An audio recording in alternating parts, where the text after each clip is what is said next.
Nous voulons tous la même chose. Une vie heureuse, une vie épanouissante, une vie avec du sens. Mais la plupart du temps, nous avons la sensation d'échouer. Notre temps nous échappe et ne nous appartient pas. Nos projets restent à l'état de projet pendant des années. Notre quotidien est monotone et nos journées se ressemblent. Nous sommes pris dans une toile faite de pensées, de croyances, d'habitudes dont nous n'arrivons pas à nous dépêtrer. Nous nous posons parfois au milieu de la journée et même parfois de la nuit des questions existentielles telles que quel est le sens de ma vie? Quelle est ma mission ici-bas? Pourquoi suis-je ici? Qui suis-je? Est-ce que tout cela vaut le coup? Mais notre erreur est normale. Elle est humaine, trop humaine, comme dirait Nietzsche. Nous avons la capacité de penser, de conscientiser notre être, d'envisager notre mortalité. Nous avons cette capacité unique de produire de l'abstraction. C'est ce qui nous permet de se poser ces milliers de questions tous les jours et ces infinités de questionnements existentiels. Mais nous commettons une terrible erreur. Nous restons dans l'abstraction et nous nous trompons d'échelle en voulant répondre à cette question si difficile du sens de la vie. À force de vouloir résoudre le jeu de la vie, nous finissons par oublier une vérité fondamentale, celle de commencer par bien penser et bien vivre nos journées. Nous nous sommes trompés d'échelle et dans cette vidéo, je vais vous aider à, plutôt que de rechercher le sens de la vie, à remettre du sens dans vos journées et à vivre des journées idéales selon vos propres critères. Comment vivons-nous nos journées? Il y a une citation que j'aime beaucoup qui dit « Une bonne vie est une succession de bonnes journées ». Et depuis plus de 10 ans, je suis fasciné par une sorte de voyeurisme. Comment les gens utilisent leur temps et comment ils vivent tout simplement leur journée. Que ce soit des personnalités publiques, des personnes ou des amis que j'admire, ou n'importe qui, j'aime comprendre comment ces personnes vivent leur vie. C'est pour cela qu'un de mes livres préférés est Daily Rituals de Mason Curry. Ce livre est une compilation des routines et des habitudes des plus grands écrivains et artistes des 4 derniers siècles. Quand on y réfléchit, nous n'avons jamais accès à autre chose que la production finale d'un artiste, ou le travail d'un étudiant, le rendu d'un salarié ou de quiconque. Et nous ne savons jamais comment l'œuvre ou le travail a été produit. Ni quand, ni dans quel état d'esprit, ni dans quelles conditions. On ne sait rien du tout si ce n'est l'œuvre finale. En lisant le livre Daily Rituals, on se rend compte que les artistes et les écrivains ont eu, peu importe les siècles, certaines tendances communes. Il y a par exemple le fait qu'ils travaillaient en moyenne 3 à 4 heures par jour. Ils avaient beaucoup de temps libre, ils privilégiaient les matinées et les soirées à leurs heures productives. Ils avaient tendance à énormément marcher ou à faire de l'activité physique tous les jours. Ce sont des personnes qui conservaient une soif d'apprentissage et une curiosité tout au long de leur vie. Et il était fondamental pour eux de cultiver des relations et d'avoir des conversations profondes avec des gens qu'ils respectaient et qu'ils aimaient. On reviendra plus tard sur ces éléments. En tout cas, c'est en lisant ce livre que j'ai compris l'importance fondamentale de designer sa journée idéale. Parce qu'en réalité, ces individus qui paraissent aujourd'hui peut-être exceptionnels étaient des individus pour la plupart ordinaires qui ont réussi à faire des choses extraordinaires. Et la différence, c'est qu'elles avaient une journée idéale et tous les jours, elles arrivaient à avancer sur leurs œuvres, leurs projets, de manière à ce que sur des mois, des années, des décennies, elles produisaient un travail extraordinaire. Mais ce n'était pas seulement dans une optique de production ou de productivité qu'elles vivaient leur journée ainsi. C'est parce que ces journées les rendaient heureux, épanouis et leur permettaient d'atteindre un certain état de flow, une qualité de présence qui leur donnait envie de tous les jours reproduire cet état. Maintenant, je vous propose de changer votre représentation de votre journée. Ne la voyez plus comme quelque chose de banal, faisant partie d'une suite d'heures, de journées, de semaines, d'années, etc. Voyez plutôt chaque journée comme une œuvre d'art,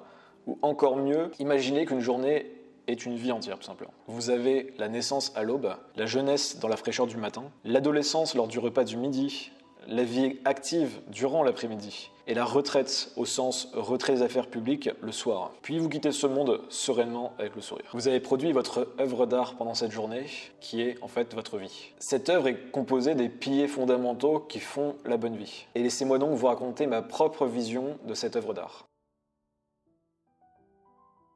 Les 5 piliers fondamentaux d'une bonne journée. Une partie de moi a toujours été en quête de cette réponse. Depuis plus de 20 ans, j'ai constitué brique par brique ce qui, à mon sens, constitue une bonne journée. Je me rappelle lorsqu'à 10 ans, j'attendais avec impatience mon match de foot du week-end. J'avais hâte, je m'entraînais pendant la semaine et j'en rêvais pendant la nuit. Ce match était le projet qui donnait du sens à mes journées. Plus tard, j'aurai la confirmation à travers la science et la philosophie qu'en général, les gens heureux ont des projets. Mais ce n'est pas tout.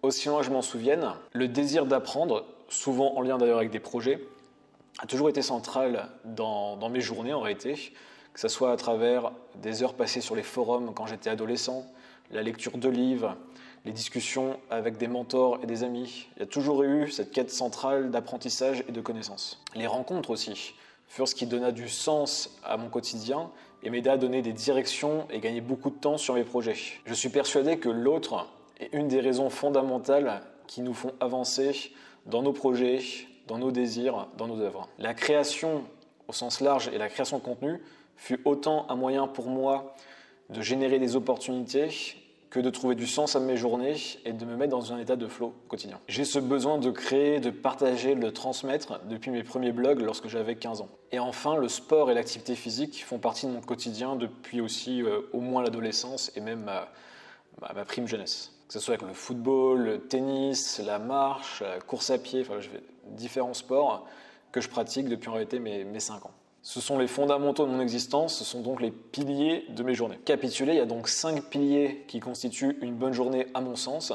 Et ces 5 piliers sont l'apprentissage, les projets, les rencontres, la création et l'activité physique. Ce sont les 5 piliers fondamentaux d'une bonne vie. Et je vais vous aider maintenant à mettre en place chacun de ces piliers pour constituer votre propre journée idéale, prenant en compte vos contraintes potentielles. Numéro 1, l'apprentissage. En tant qu'être humain, nous avons tous ce désir inné d'en apprendre plus sur le monde, sur autrui et sur nous-mêmes. Malheureusement, l'école et la société nous fatiguent et nous éloignent de ce désir naturel d'apprendre et de l'amour de la connaissance. Pourtant, en plus d'être un carburant de l'âme, l'apprentissage est une compétence fondamentale dans l'économie digitale qui évolue plus vite chaque décennie. L'apprentissage est donc une nécessité existentielle aussi bien d'un point de vue spirituel que d'un point de vue matériel. Alors quand apprendre durant vos journées? Alors ma recommandation, c'est soit de prendre 30 à 60 minutes le soir après votre journée de travail, lorsque vous avez souvent un regain d'énergie, ça peut être avant manger ou après manger, et je peux vous garantir que si vous avez une tâche qui vous stimule, une activité qui vous fait rentrer dans le flow, vous ne ressentirez pas la fatigue que vous avez l'impression de ressentir aujourd'hui le soir lorsque vous faites autre chose, comme par exemple regarder la télévision. Ou encore mieux, faites la même chose en prenant 30 à 60 minutes, mais cette fois-ci le matin, là où votre esprit sera beaucoup plus frais, beaucoup plus clair. Et la meilleure manière de consacrer cette heure le matin à votre apprentissage, c'est de prendre l'habitude de vous coucher 1 heure plus tôt pour ne pas sacrifier votre sommeil pour autant. Donc c'est un choix entre le soir et le matin. En numéro 2, les projets. C'est ce que j'appelle le build dans mon organisation. Vous devez construire, bâtir, développer des projets qui vous font évoluer et progresser dans les domaines importants de votre vie. Les projets, c'est ce qui va donner du sens et une direction aussi bien à vos journées, vos semaines ou votre année. Et quand se consacrer à vos projets, alors ça dépend encore une fois de vos contraintes, mais idéalement les projets, vous pouvez les développer le matin avant d'aller travailler de la même manière que l'apprentissage, ou le matin si vous êtes entrepreneur indépendant, au sens de la matinée entière, et le soir ou en fin d'après-midi pour continuer à travailler sur vos projets. Il existe 4 types de projets que vous pouvez faire. Il y a les projets, on va dire, business, les projets relationnels, les projets de santé et les projets artistiques. Ma recommandation, c'est de toujours avoir entre 2 et 4 projets et d'éviter d'avoir 2 projets dans la même catégorie, dans la même sphère de vie.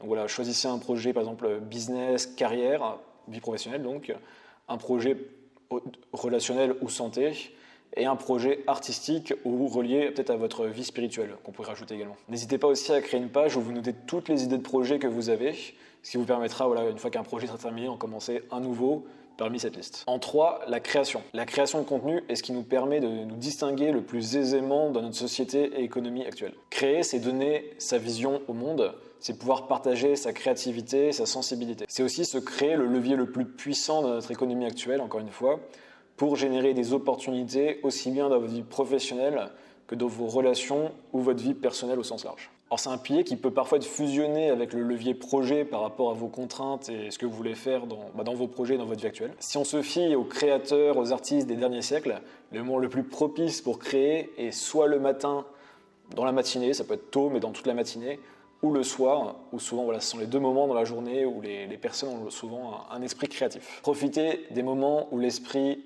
est fertile, l'esprit est calme, pour contribuer à notre société à travers vos créations. Et une autre question qu'on peut se poser, c'est qu'est-ce que vous pouvez créer? J'ai évidemment un biais, mais je recommande de commencer par du contenu écrit. L'écriture est ce qui permet de clarifier ses idées, de les partager, les améliorer. Commencez juste à créer sur ce qui vous passionne ou vous questionne actuellement. Ne vous posez pas 1000 questions, il suffit juste de faire un premier pas, une première publication, ça sera déjà très bien. Ensuite, en 4, nous avons les rencontres. Nous avons besoin de liens sociaux. Que nous soyons introvertis ou extravertis, à l'aise ou timide socialement. Je considère qu'une bonne journée nécessite soit une bonne rencontre ou une discussion de qualité. Cela peut être aussi bien avec une nouvelle personne via un rendez-vous qui a été programmé, un inconnu que vous rencontrez à une terrasse de café ou un proche avec qui vous avez envie de passer du temps. Ce qui compte ici, c'est la qualité de présence et de connexion. Et j'ai envie de vous dire que si vous mettez en place notamment la création ou le pilier projet, vous allez mécaniquement avoir des personnes qui vont être attirées par votre profil parce que vous publiez, parce que vous produisez, et vous allez rencontrer des gens qui sont assez proches de vous au final et qui partagent soit vos centres d'intérêt, soit votre vision du monde, et qui vont vouloir, presque d'un point de vue magnétique, interagir avec vous, être dans votre écosystème. Je l'ai constaté les 10 dernières années, les gens qui bâtissent des choses, qui produisent des projets, qui créent du contenu, finissent toujours par avoir des liens sociaux et des vies sociales relativement développées. Et autrement, utilisez les groupes Facebook, les applications comme Meetup et votre courage pour aller parler à des personnes et provoquer les rencontres. 5e pilier d'une bonne journée, le mouvement et l'activité physique. L'être humain a besoin de mouvements de toutes sortes. Néanmoins, le mouvement physique est ce qui permet d'aider le mouvement mental et le mouvement de l'esprit. Les philosophes et les artistes furent de tout temps des exemples à ce sujet.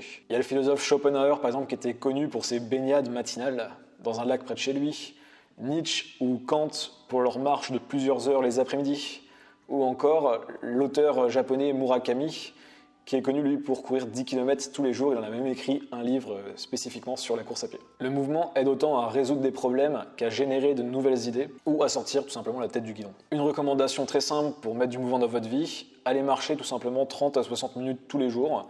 Ça peut se faire en 2 fois d'ailleurs, pas besoin d'aller sortir pendant 1 heure d'affilée. Et ce qui est intéressant quand vous voyez cette journée idéale avec des piliers, que vous pouvez aussi donc les combiner ensemble en écoutant par exemple des podcasts ou des audiobooks pendant que vous faites votre marche à l'extérieur. En conclusion, voyez ces 5 piliers comme des blocs, comme des Lego avec lesquels vous pouvez jouer dans votre agenda. L'ordre des piliers peut être évidemment fixe ou variable et leur durée également. Je vous ai donné l'exemple notamment du pilier mouvement que vous pouvez associer au pilier apprentissage à travers l'écoute de podcasts, d'audiobooks ou d'autres de vidéos YouTube par exemple.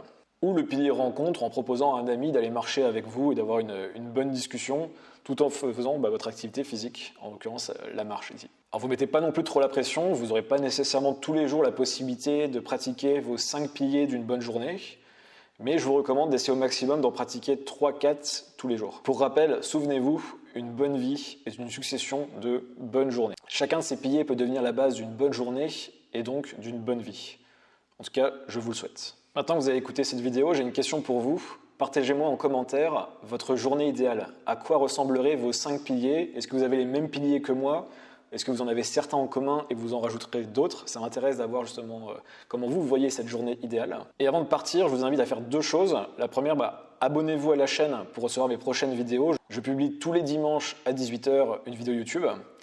Et aussi, allez voir la vidéo qui s'affiche à l'écran où je vous propose une autre vision de la vie qui est celle de l'explorateur. Elle s'appelle « Devenez un explorateur de la vie » et je pense que c'est un excellent complément à la vidéo que vous venez d'écouter. Donc voilà, si vous voulez continuer à écouter mes conseils et mes vidéos, allez voir celle-ci. Et quant à moi, je vous dis à très bientôt. C'était JCK.